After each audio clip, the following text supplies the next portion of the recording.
हा मोठा कार्यक्रम टाळण्यासाठी आपल्या सर्वांना विनंती करते की आपण जिथे आहात तिथूनच आपण मुंडे साहेबांच्या स्मरणार्थ त्यांना शोभेल असा कार्यक्रम घ्यावा. नमस्कार, मी पंकजा गोपीनाथ मुंडे. दरवर्षी जून महिना जवळ आला की आपल्या सर्वांच्या मनामध्ये हुरहुर होते.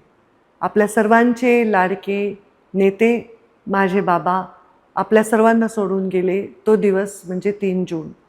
दरवर्षी मुंडे साहेबांनी जे शिकवलं त्या हिमतीवर मी मुंडे साहेबांच्या विचारांना पुढे चालू ठेवण्यासाठी नवीन पिढीला मुंडे साहेबांचं काम, त्यांचं कष्ट, त्यांचा संघर्ष, त्यांचा स्वाभिमान कळावा यासाठी प्रयत्नपूर्वक वेगवेगळे कार्यक्रम घेते. जे कार्यक्रम सामान्य माणसासाठी असतात, तळागाळातल्या लोकांसाठी असतात, त्यांचा वाणी आणि वाली बनण्यासाठी असतात. पण यावेळी प्रधानमंत्री नरेंद्र मोदीजी यांनी आवाहन केल्याप्रमाणे आपण पेट्रोलचा वापर कमी करावा, जास्तीत जास्त काटकसर करावी या भावनेने मी विचार करतच होते.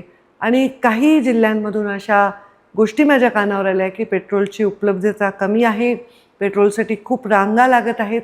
आणि मुंडे साहेबांच्या पुण्यतिथीच्या निमित्ताने गोपीनाथ गडावर पूर्ण राज्यभरातून लोक येत असतात, मोठा जनसागर लोटत असतो.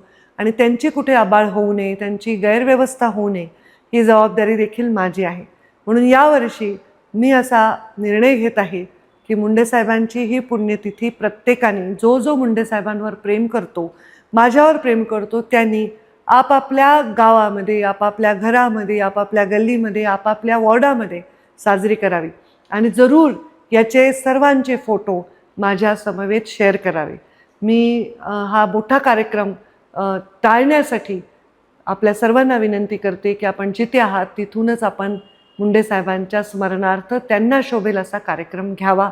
ही माझी नम्र विनंती आपण सगळे स्वीकाराल अशी मी अपेक्षा करते.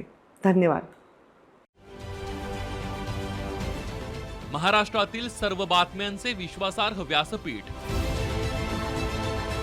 सकाळच्या सर्व सोशल मीडिया प्लॅटफॉर्मला लाईक, फॉलो आणि सबस्क्राईब करा. तसंच सर्व नोटिफिकेशनसाठी बेल आयकॉन प्रेस करायला विसरू नका.